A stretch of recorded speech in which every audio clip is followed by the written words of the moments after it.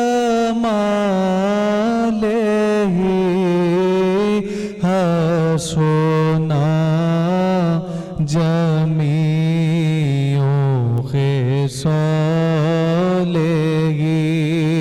صلو علیہ